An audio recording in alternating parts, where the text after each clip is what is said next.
Molecular formula. एक हमने सीखा था formula of compound, formula of compound, molecular formula element of compound दोनों का। जो नई चीज हम सीख रहे हैं आज हमने, पहले मैं इसको रिवाइज कर दूं। फॉर्मूला ऑफ ए कंपाउंड क्या होता है? The formula of a compound is the shortest way of representing one particle, single particle of the compound with the help of symbols and numbers. With the help of symbols and जैसे for example sodium, अब sodium chloride है, खाने का नमक, common salt, इसका formula NaCl है। इसको molecular formula लिखेंगे। वाटर का फॉर्मूला H2O है, जिसे हम मॉलिक्यूलर फॉर्मूला, क्योंकि मॉलिक्यूलर फॉर्मूले के लिए कंपलसरी है कि वो इस मॉलिक्यूल को इंडिकेट करता हो।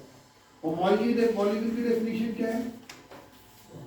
मॉलिक्यूल की डेफिनेशन है, तीन पार्टिकल बताई थी, smallest particle of a substance, element of compound दोनों में आ जाएंगे इसमें, which exists in free state and shows the properties of given compound।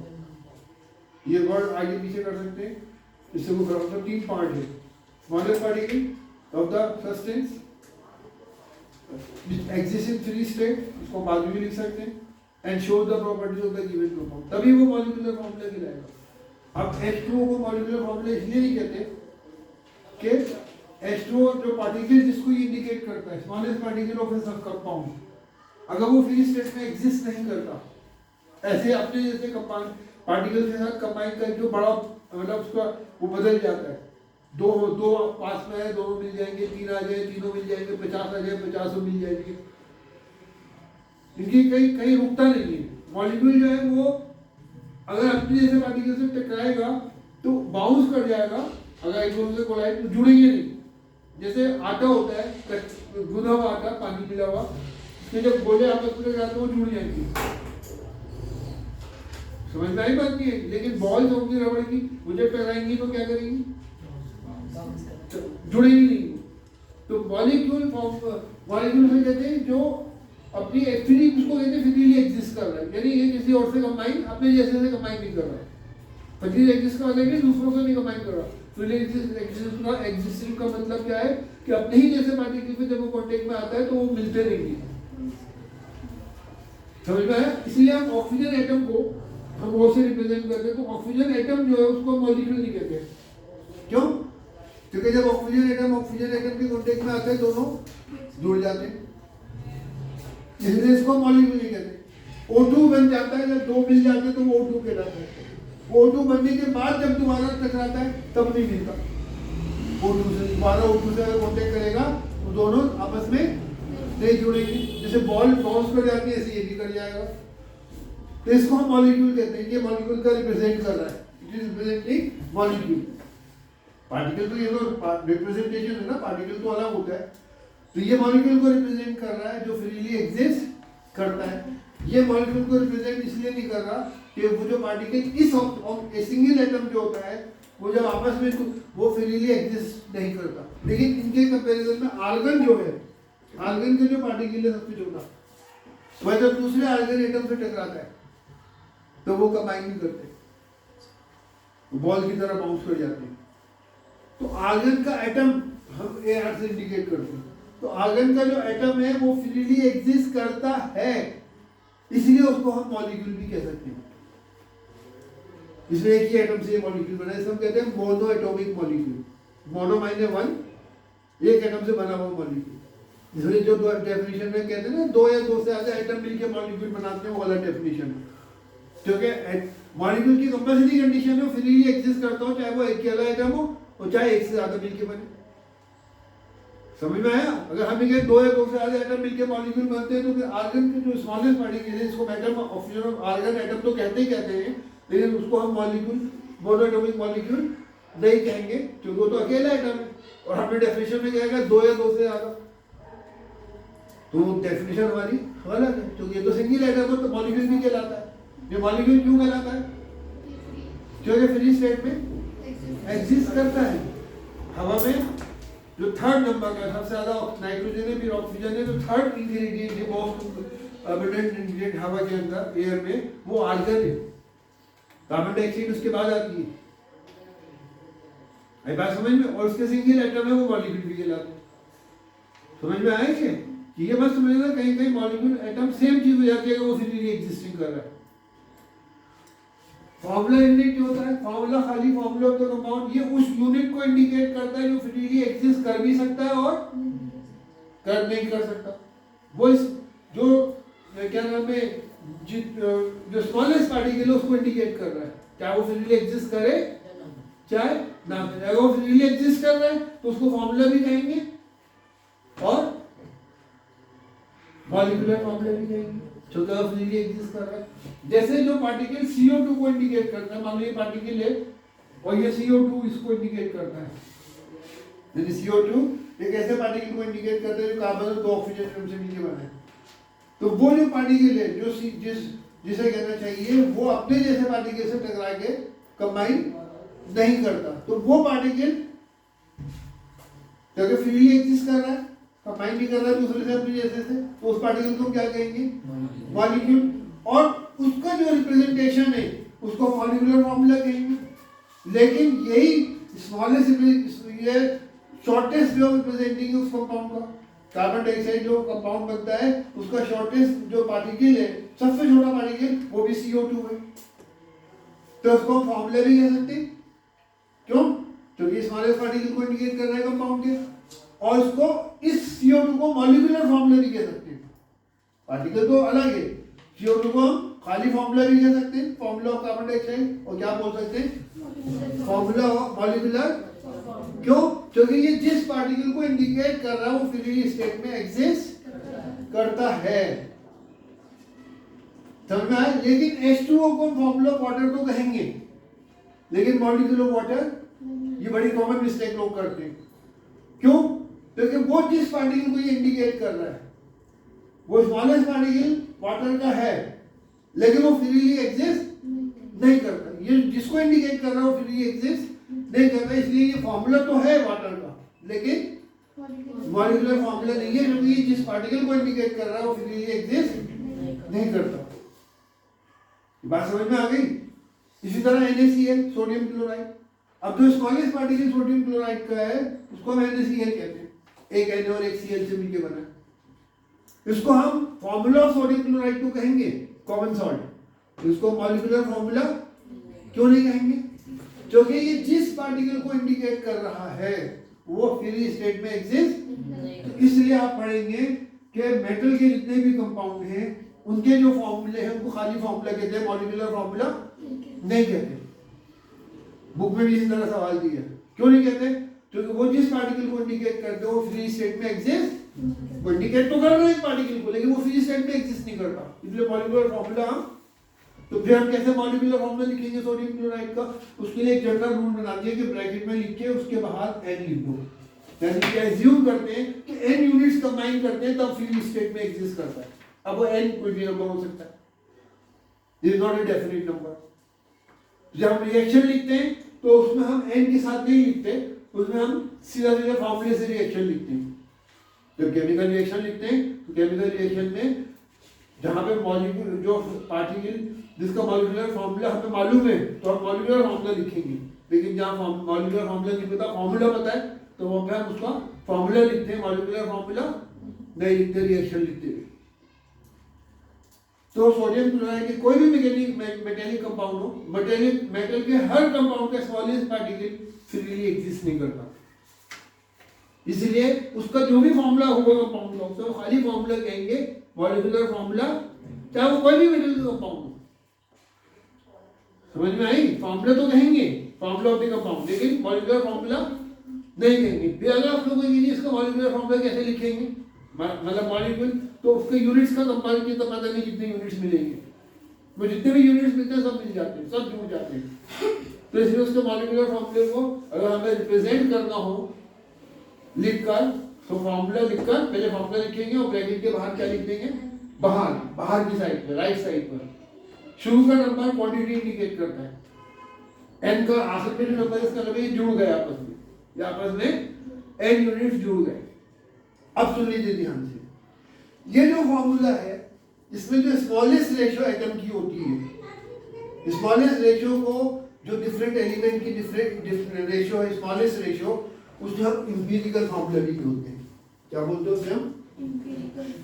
The formula which indicate smallest ratio of the different atoms of different element with the help of symbols and numbers, with the help of symbols and numbers। यानी वो formula जो smallest ratio को indicate करे। समझ में आया? अब एक बात समझो ध्यान से, एक गैस है जिसका मॉलिक्यूल का फॉर्मूला C2H6 है।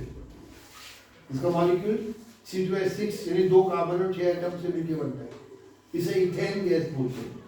अच्छा, और दूसरी गैस ले लें, C4H10 एक गैस का पार्टिकल है, जो हमारी एलपीजी आती है उसमें पाया जाता है। एलपीजी में ये गैस पाई जाती है, इसका नाम है बुटेन। आप 10th में जाके पढ़िए। समझ में आया? अब ये इसका मॉलिक्यूलर फॉर्मूला है, यानी बुटेन का जो स्मॉलेस्ट पार्टिकल है उसमें 4 एटम कार्बन के और 10 एटम हाइड्रोजन के मिलके बनता है, और ये फ्री स्टेट में एग्जिस्ट करता है। वो पार्टिकल फ्री स्टेट में एग्जिस्ट, तो ये बुटेन का क्या कहलाएगा? Molecular formula. जब वो फ्री स्टेट में जिस पार्टिकल को इंडिकेट कर रहा हो फ्री स्टेट में एग्जिस्ट करता है। ठीक है? अब अगर इसको मैथमेटिकल रेशियो की फॉर्म में लिखे और इसको C2H5 कर दे, 2 से कैंसिल हो रहा है, 2 से कैंसिल होगा तो 4 की 4 से डिवाइड होगा 2 आ जाएगा, और 10 को कैंसिल करेंगे, इस नाम का कोई पार्टिकल एग्जिस्ट नहीं करता। लेकिन ये जो लिखा है हमने, इसका एक नाम है, वो है empirical formula. Empirical formula actual compound को एग्जिस्ट इंडिकेट कर भी सकता है और नहीं भी कर। जैसे CO2 जो है, ये इंपीरिकल फॉर्मूला कार्बन डाइऑक्साइड का है, लेकिन ये कंपाउंड को भी इंडिकेट कर रहा है। तो इंपीरिकल फॉर्मूला भी है, मॉलिक्यूलर फॉर्मूला भी है। इंपीरिकल फॉर्मूला जरूरी नहीं है कि वो एक्चुअल कंपाउंड को इंडिकेट करे, ये कर रहा है CO2 एक्चुअल कंपाउंड को। Are you understanding my point? तो ये एक्चुअल कंपाउंड को इंडिकेट कर रहा है इसलिए, और इसके स्मॉलेस्ट पार्टिकल को इंडिकेट कर रहा है जो फ्री स्टेट में एग्जिस्ट करता है, इसलिए इसको मॉलिक्यूलर फॉर्मूला कहेंगे। लेकिन स्मॉलेस्ट रेशियो को इंडिकेट करने वाला, किसी भी कंपाउंड के स्मॉलेस्ट रेशियो को इंडिकेट करने वाला जो फॉर्मूला होता है, उसका नाम इंपीरिकल फॉर्मूला भी है। उसका नाम कंफ्यूज मत होइए, उसको इंपीरिकल फॉर्मूला भी है। तो ये CO2 जो है, ये इंपीरिकल फॉर्मूला भी है कार्बन डाइऑक्साइड का, और मॉलिक्यूलर फॉर्मूला भी। स्मॉल इंपीरिकल फॉर्मूला क्यों है? क्योंकि स्मॉलेस्ट रेशियो को इंडिकेट करने वाला। तो that formula which indicate smallest ratio of the atoms of various element, उसे क्या बोलते हैं हम? Empirical formula. उस रेशियो के साथ वो पार्टिकल एग्जिस्ट कर भी सकता है, और जैसे C2H5 इंपीरिकल फॉर्मूला है ठीक का, बुटेन का, सॉरी, किसका इंपीरिकल फॉर्मूला है? बुटेन गैस जो हमारे एलपीजी में पाई जाती है। लेकिन इस कंपोजिशन के साथ कोई पार्टिकल एग्जिस्ट ही नहीं करता। ये नहीं कि बुटेन में नहीं है, तो होते ही बन ही नहीं सकता, क्योंकि जो कॉम्बिनेशन की जो आप पढ़ेंगे आगे चल के, उसमें आपको चलेगा C2H5 कॉम्बिनेशन के साथ कोई पार्टिकल एग्जिस्ट नहीं करता। लेकिन it is the smallest ratio of the atoms जो बुटेन को बना रहे हैं, उनकी स्मॉलेस्ट रेशियो होगी। जो एटम बुटेन को बना रहे हैं उसकी स्मॉलेस्ट रेशियो C2H5 है। समझ में आया? तो इसका नाम क्या दिया? स्मॉलेस्ट रेशियो को इंडिकेट करने वाले इंपीरिकल फॉर्मूला के। Can it be a molecular, can it be a formula और molecular formula? Yes it can be, अगर वो उसको एग्जिस्ट कर रहा है, अगर उस कंपोजिशन के साथ वो पार्टिकल एग्जिस्ट कर रहा है तो वो फॉर्मूला भी कहला सकता है, और मॉलिक्यूलर फॉर्मूला को वो फ्रीली एग्जिस्ट कर सकता है। लेकिन अगर उस कंपोजिशन के साथ वो पार्टिकल एग्जिस्ट नहीं करता, स्मॉलेस्ट रेशियो को तो इंडिकेट कर रहा है, लेकिन उस कंपोजिशन के साथ वो पार्टिकल एग्जिस्ट नहीं करता, तो उसको हम इंपीरिकल फॉर्मूला तो कहेंगे, लेकिन मॉलिक्यूलर फॉर्मूला नहीं कहेंगे, या फॉर्मूला भी नहीं कहेंगे। क्यों? क्योंकि वो पार्टिकल एग्जिस्ट ही नहीं करता इस कंपोजिशन के साथ। तो ना फॉर्मूला है, फॉर्मूला किसी पार्टिकल को इंडिकेट करता है। तो फर्क ये फॉर्मूले में, मॉलिक्यूलर फॉर्मूले में, कि फॉर्मूला भी पार्टिकल को इंडिकेट करता है, मॉलिक्यूलर फॉर्मूला भी इंडिकेट करता है।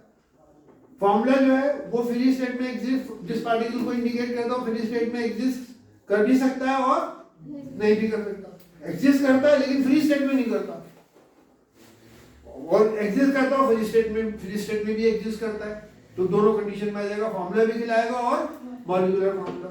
लेकिन अगर एग्जिस्ट ही नहीं करता उस कंपोजिशन के साथ तो उसे ना तो फॉर्मूला कहेंगे ना फिर क्या कहेंगे, उसे इंपेरिकल फॉर्मूला कहेंगे, जो पहले बुक में था अब नहीं। अब ये रेशियो जो है हम ये कैसे निकालें? अच्छा एक बात याद रखिएगा, एटम की रेशियो चाहे वो एक्चुअल एटम की हो चाहे मोल्स में हो, same ratio will be in moles. अगर यही क्वांटिटी मोल में ले तब भी यही रेशियो होगी। मिसाल के तौर पे वाटर के अंदर हाइड्रोजन ऑक्सीजन की क्या रेशियो है एटम की? 2:1। इसके आगे 2 लिखा है ना, और वो क्या आगे कुछ भी नहीं लिखा तो 1 माना जाएगा। तो what is the ratio of hydrogen oxygen in water? 2:1। अगर हम कहें मोल में क्या रेशियो होगी, वो भी 2:1 होगी। नंबर ऑफ मोल्स की रेशियो और खाली एटम्स की रेशियो में कोई फर्क, बड़ी आसानी से आप समझ लीजिए। आपके पास 4 डजन वो है ऑरेंजेस, ठीक है, और आपके पास 5 डजन जो है वो एप्पल्स हैं। अब 4 डजन में कितने एप्पल होंगे भाई? 48 एक्चुअल नंबर ऑफ एप्पल, और 5 डजन में कितने एप्पल्स होंगे? 60 एक्चुअल नंबर। अब आप रेशियो को, ये आपका रूल है मैथ्स का, रेशियो को आप छोटा करके लिख सकते हैं।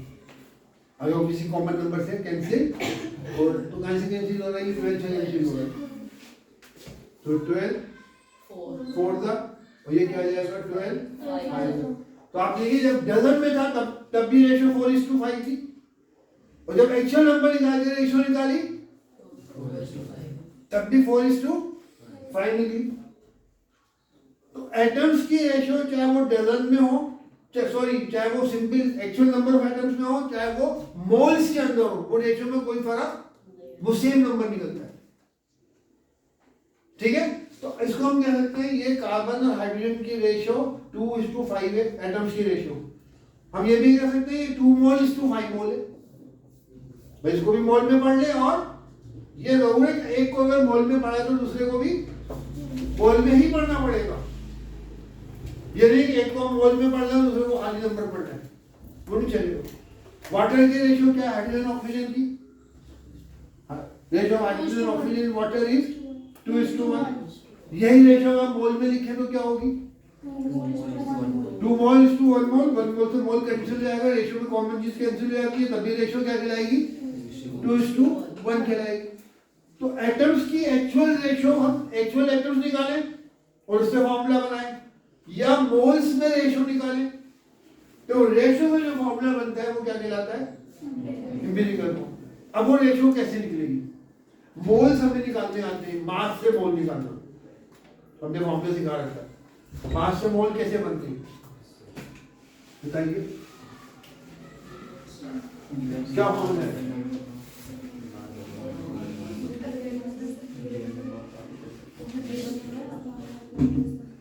Number of moles. क्या फॉर्मूला है भाई? गिवन मास इन ग्राम, गिवन मास इन ग्राम अपॉन मोलर मास। ये भी ग्राम में समझ में आ गई? नहीं आ गई? ये भी ग्राम में होना चाहिए। नंबर ऑफ मोल्स निकालेंगे, ये बात समझ में आई? अगर आपको एक्चुअल मास पता है कि भाई ऑक्सीजन का इतना एटम मास इतना था, और उसको हम वो एक ग्राम में नहीं है ना, खाली एक्चुअल मास, और उसको हम एटॉमिक मास से डिवाइड कर दें तो भी रेशियो एटम्स की, तब वो एटम्स की रेशियो, ये तो मोल्स में रेशियो निकल रही है, वो जो रेशियो निकलेगी वो बिना मोल की होगी, है ना। फॉर्मूला सेम है, number of mass upon molar mass. तो मास दोनों का ग्राम है, ग्राम से ग्राम कैंसिल, नंबर बच जाएगा। ये आपको सवाल दिए थे हमने, है ना, कैसे मोल्स निकालते हैं। अब इसमें क्या है, इसका तरीका समझ लो, या तो नंबर ऑफ मोल्स निकाल लो हर एलिमेंट की। तो मान लो नंबर ऑफ मोल आपके 1 के 2 निकले, 1 के 5 निकले, फॉर्मूला एक ए और एक बी है, एक के मोल्स 2 निकले और दूसरे के कितने निकले, तो एम्पिरिकल फॉर्मूला वही नंबर उनके सिंबल्स के आगे लिख दो, एम्पिरिकल फॉर्मूला बन जाएगा। क्या डेफिनेशन है एम्पिरिकल फॉर्मूले की?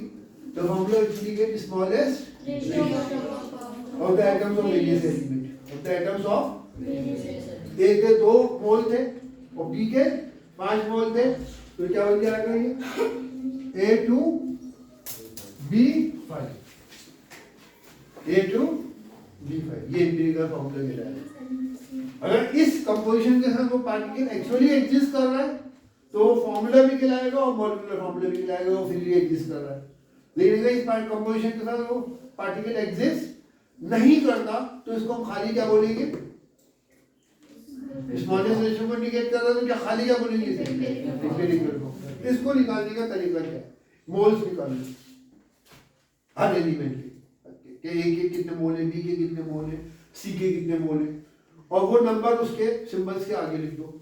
और मोल निकालने का क्या फॉर्मूला है? गिवन मास ग्राम अपॉन। अच्छा, इसकी जगह अगर हम एक्चुअल मास ले लें, यानी गिवन मास ग्राम में ना हो, गिवन मास एक उसमें हो यू में, या फिर गिवन मास टाइम में हो एटॉमिक मास यूनिट में, और उसको फिर एटॉमिक मास से डिवाइड करें, ऐसे अगर हम ग्राम में लिखेंगे तो डायरेक्ट मोल में लिख लेंगे। अगर हम खाली गिवन मास को एटॉमिक मास से डिवाइड कर दें तो नंबर ऑफ एटम निकलेंगे। क्या निकलेंगे? Number of atom. जैसे आपको मैं एग्जांपल लेके समझा रहा हूं।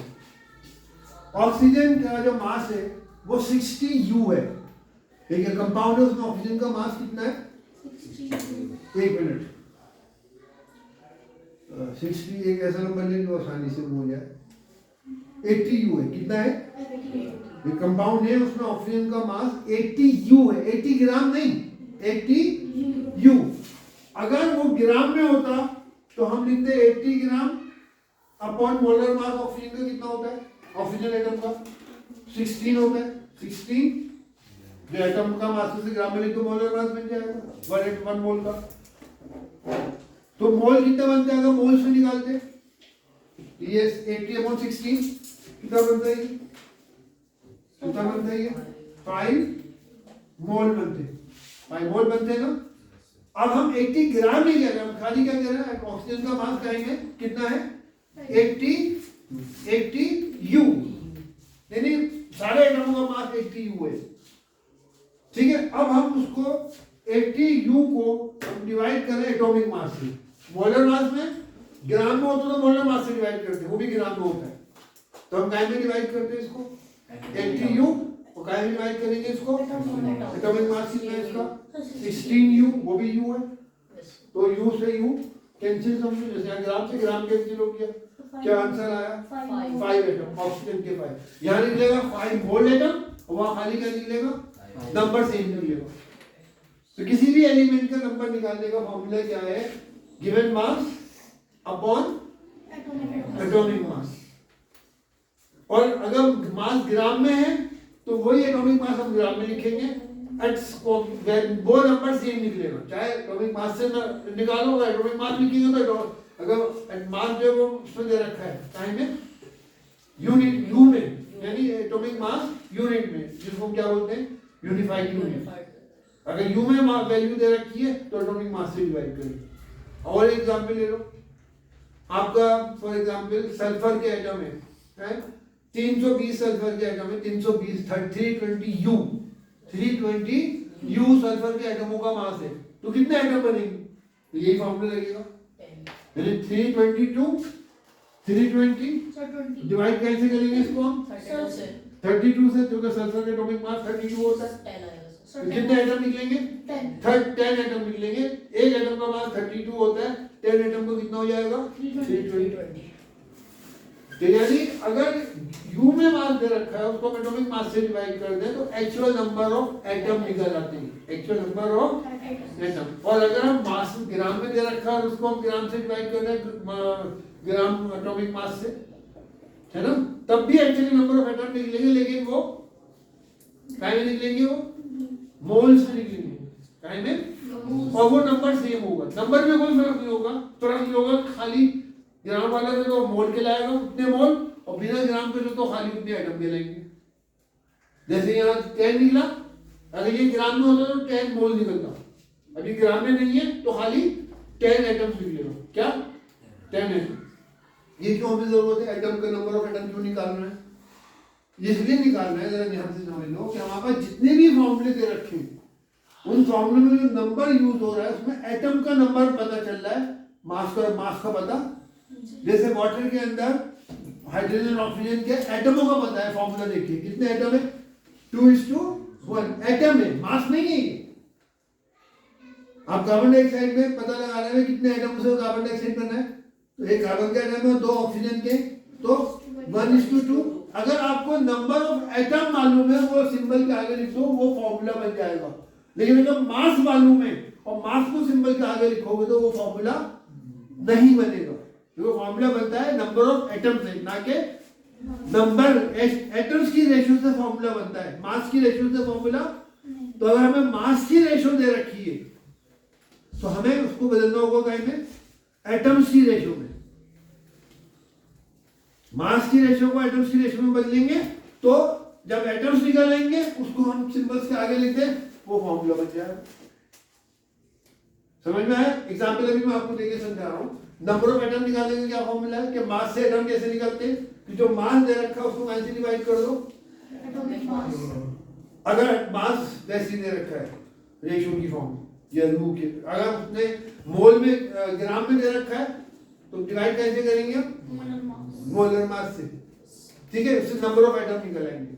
फर्क ये है कि इसमें नंबर ऑफ एटम मोल से निकलेंगे और इसमें नंबर ऑफ एटम बिना मोल के निकलेंगे। एटम जब निकल आएंगे वो सिंबल से आगे लिख दो, क्या बन जाएगा हमारा इंपीरिकल फॉर्मूला। कौन सा? क्योंकि रेशियो, स्मॉलेस्ट रेशियो में जो फॉर्मूला बनता है वो इंपीरिकल फॉर्मूला है। तो अब हमें इसको, ये बहुत आसान है, आपको अभी समझ में आ जाएगा कि नंबर ऑफ एटम्स निकालने के लिए हमें क्या करना है। नंबर ध्यान से सुन लीजिए, इसमें आप 5 कॉलम ध्यान बना लीजिए, कितने आसानी के लिए आपको याद रहेगा, ज्यादा इजी रहेगा। 6 कॉलम, बल्कि एक सीरियल नंबर का, दूसरा कॉलम होगा सिंबल का, काय का सिंबल, तीसरा कॉलम होगा एटॉमिक मास का, काय का, जब एटॉमिक मास से डिवाइड करेंगे उसको हम ग्राम में कर दे तो ग्राम एटॉमिक मास बन जाएगा, खाली ग्राम में ना करें तो एटॉमिक मास कहलाएगा। दूसरा कॉलम होगा एटॉमिक मास, दूसरा कॉलम, और तीसरा कॉलम सॉरी ये सीरियल नंबर था, और चौथा कॉलम होगा ratio of mass, ratio of mass, part of the ratio, part of the ratio of मास, ये तीसरा कॉलम होगा। ठीक है, अब जरा समझ लो ध्यान से, तब ये वर्ड सीखोगे। चौथा कॉलम जो होगा इसके ऊपर हम लिखेंगे ratio, part of the ratio, part of ratio of atom, ratio of atom, part of ratio of mass, part of the ratio of, तीसरा कॉलम था। चौथा था part of the ratio, ratio of atoms, part of the ratio of number of atom, number of, और आएगा ratio, part of the ratio in whole number. खाली वहां पर ratio लिखा है, यहाँ पे हम लिखेंगे part of ratio in whole number. अब जरा ये समझ लो कितने कॉलम हो गए, 6 कॉलम है, एक सीरियल नंबर, एक सिंबल, अभी मैं सवाल में भी दिखाऊंगा, एक में एटॉमिक मास आ गया, इसमें रेशियो में सवाल में डी होगी, मास की रेशियो में सवाल में डी होगी, ये हमें याद नहीं करनी है। उस मास की रेशियो को हमें एटम्स की रेशियो में बदलना है, तभी फॉर्मूला बनेगा। मास की रेशियो को हमें बदलना है एटम्स की रेशियो, और मास की रेशियो को एटम्स की रेशियो में बदलते हैं तो नंबर ऑफ एटम का क्या फॉर्मूला है, mass upon atomic mass. Number of atom का निकालने का फॉर्मूला क्या है, मास अपॉन, अगर ग्राम में है तो ग्राम एटॉमिक मास लिखेंगे, और ग्राम में नहीं है तो खाली एटॉमिक मास लिखेंगे। पॉइंट समझ में आ गया? अब इसको पार्ट ऑफ द रेशियो को मतलब समझ लो पहले, जो कि एकदम समझ में नहीं आएगा। मान लीजिए 2 आदमियों को आपने, तो आपके 2 मजदूर काम कर रहे हैं, एक को आप 20 रुपए दे रहे हैं, एक को आप 30 रुपए दे रहे हैं घंटे पे, तो रेशियो क्या बनी, 2:, ये 2 आदमी में आपने एक को 20 रुपए दिए, एक घंटे का, दूसरे को कितने रुपए दिए, तो रेशियो क्या बनी, 20:30। अब रेशो का रूल जानते हैं, कैंसिल हो सकता है, मल्टीप्लाई भी कर सकते हैं सेम नंबर से, सेम नंबर से क्या कर सकते हैं, डिवाइड भी कर सकते हैं, शॉर्टेस्ट फॉर्म में लिख सकते हैं। तो 20:30 का क्या हो जाएगा, यहाँ तक तो समझ में आ गया। खाली 2 को क्या कहेंगे, रेशो नहीं कहेंगे, रेशो तो दोनों में आ गई थी। तो किसी रेशो का एक हिस्सा होता है पार्ट ऑफ द रेशो कहते हैं, क्या बोलते हैं उसे। तो हम यहाँ पे रेशो का पार्ट निकालेंगे, हमारे हर एलिमेंट का अलग अलग निकालना है, उनको मिला देंगे तो वो रेशो बन जाएंगे। Are you understanding. हम क्या निकाल रहे हैं, पार्ट ऑफ द रेशो निकाल रहे हैं। बुक में रेशो आप क्या यूज करेंगे, पार्ट ऑफ द रेशो। तो हमारा था, अब देखिए सवाल है, इसी को ले लेते हैं कार्बन डाइऑक्साइड को। यहाँ पे मास की रेशो दे रखी है, ratio in terms of mass, ratio in terms of mass of CO2 carbon in carbon dioxide is 3:8। इस क्या है 3:8। ये ratio in terms of mass दे रखी है, in terms of atom ratio में मालूम है 1:2।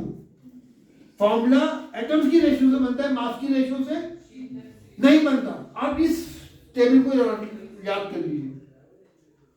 पहले टेबल में क्या लिखेंगे आप, सीरियल नंबर, उसके बाद सिंबल क्या होगा, सिंबल 2 एलिमेंट है कार्बन और दूसरा एलिमेंट कौन सा है, उनके सिंबल आपने लिख दिए। ठीक है, इनकी रेशो इन टर्म्स ऑफ मास आपको दे रखी है। तो यहाँ पे एक ही रेशो अलग लिखेंगे तो पार्ट ऑफ द रेशो कहलाएगी। सॉरी, यहाँ पे एटॉमिक मास पहले लिखना है, क्या लिखना है, क्या एटॉमिक मास कार्बन का और ऑक्सीजन का 16। आगे समझ में। अब वो रेशो ऑफ द मास जो दे रखी है वो आपको सवाल में दे रखी है। क्या है कार्बन डाइऑक्साइड में कार्बन और ऑक्सीजन की रेशो दे रखी है ना आपने, क्या दे रखी है 3। ये पार्ट ऑफ द रेशो आ गया 3 इन टर्म्स ऑफ मास, और नीचे क्या आएगा 8। ये पार्ट मिला के 3:8 है। खाली ये क्या है, part of the ratio of oxygen carbon, ये part of the ratio of oxygen, अकेले अकेले पार्ट ऑफ द रेशो मिलेंगे। अब इनको एटम्स में बदलना है। एटम्स में बदलने का क्या फॉर्मूला है, इसका फॉर्मूला याद कर लीजिए, क्या, मास अपॉन गिवन मास। वो गिवन मास रेशो में हो या एक्चुअल हो। अगर ग्राम में है तो हम ग्राम एटॉमिक मास लिख देंगे, और ग्राम में नहीं है तो हम खाली एटॉमिक मास लिखेंगे। मास को एटॉमिक मास से डिवाइड कर दो तो एटम बन जाते हैं। तो क्या आएगा यहाँ पे, क्या आएगा, मास कितना है 3। कहीं से डिवाइड करेंगे इसको, कहीं से डिवाइड करेंगे भाई, ऑक्सीजन कार्बन का मास 12 दे रखा है, इसलिए तो पहले लिखा है मास, इसलिए लिखा है, इससे डिवाइड करना है। क्या आएगा 3/12। वो जो भी आंसर आए वो बाद में देखेंगे, और फाइंड करेंगे तो 1/4 आएगा। ओके, ऑक्सीजन का एटम्स कितने बनेंगे, again same formula, mass upon atomic mass. Oxygen का मास कितना है रेशो की फॉर्म में 8, ऑक्सीजन का मास वो कितना दे रखा है 16। कितना आ जाएगा, ये रेशो एटम्स निकल रहे, रेशो ऑफ एटम्स निकल रहे, निकल आई ना। ये रेशो है, part of the ratio carbon और ऑक्सीजन की, ये थी मास की रेशो, और हमने कहीं में रेशो निकाल ली, एटम्स के अंदर रेशो निकाल ली, एटम्स में रेशो कितनी बनी।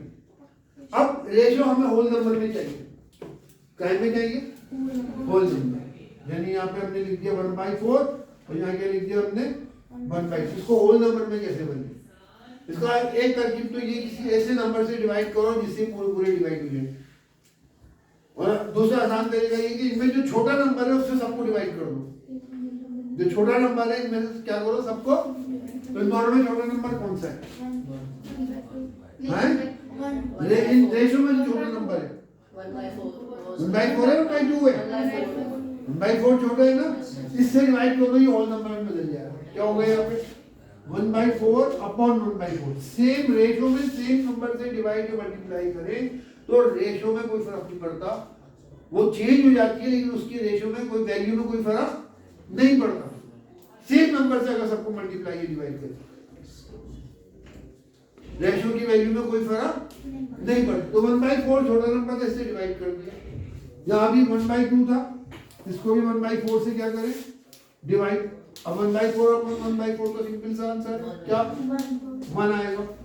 और अब इसको 1/2 है, मैथ्स के रूल के हिसाब से 1/4 है, तो मैथ्स के रूल के हिसाब से क्या होगा 1/2 इंटू 4/1 उल्टा हो जाएगा ना कि मैथ्स के रूल के हिसाब से क्या आंसर आएगा 2 आएगा। ये कैंसिल हो गया 2 आएगा। तो होल नंबर वही रेशियो जो फ्रैक्शन में थी छोटे नंबर से डिवाइड करा, ये होल नंबर में बदल गई। होल नंबर में वही रेशियो क्या हो गई, यानी ये दोनों रेशियो सेम है, बस फर्क ये कि ये टाइम में ये फ्रैक्शन में है और ये होल नंबर में। क्या हो गई रेशियो 1:2। ये एटम्स की रेशियो निकाले और फॉर्मूला एटम्स की रेशियो से बनता है। तो क्या फॉर्मूला बना, कार्बन के आगे 1 लिखेंगे C खाली और ऑक्सीजन के आगे क्या लिखेंगे, तो क्या फॉर्मूला बनेगा CO। वही आ गया फॉर्मूला बनके। हमें पहले मालूम था, लेकिन अब हमने मास से अगर हमें रेशियो फॉर्मूला बनाना हो मास से, तो मास को एटम में बदलना पड़ेगा, क्योंकि फॉर्मूला नंबर ऑफ एटम से बनता है, मास से नहीं बनता। पॉइंट समझ में आ गया नहीं आ गया। तो उसका आसान तरकीब क्या है, वैसे वर्किंग फॉर्मूला पार्ट तो यही है खाली, लेकिन जब हम सवाल करेंगे तो सिंबल लिखेंगे, सीरियल नंबर लिखेंगे, जितने भी एलिमेंट है 1 2 3 4, उनके आगे क्या लिखेंगे सिंबल। क्यों भाई सिंबल क्यों लिखेंगे, क्योंकि फॉर्मूले में हम सिंबल ही तो यूज करते हैं।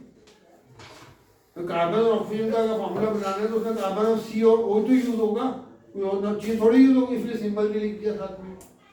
और उसके आगे क्या दे रखा है रेशियो इन टर्म्स ऑफ मास। को हमें दे रखी है सवाल में, लेकिन हम यहाँ लिखेंगे तो पार्ट ऑफ द रेशियो लिखेंगे, part of the ratio in terms of मास। ये कहाँ से पता चलेगा, ये हमें सवाल में दे रखो। बात समझ में आ गई। लेकिन इस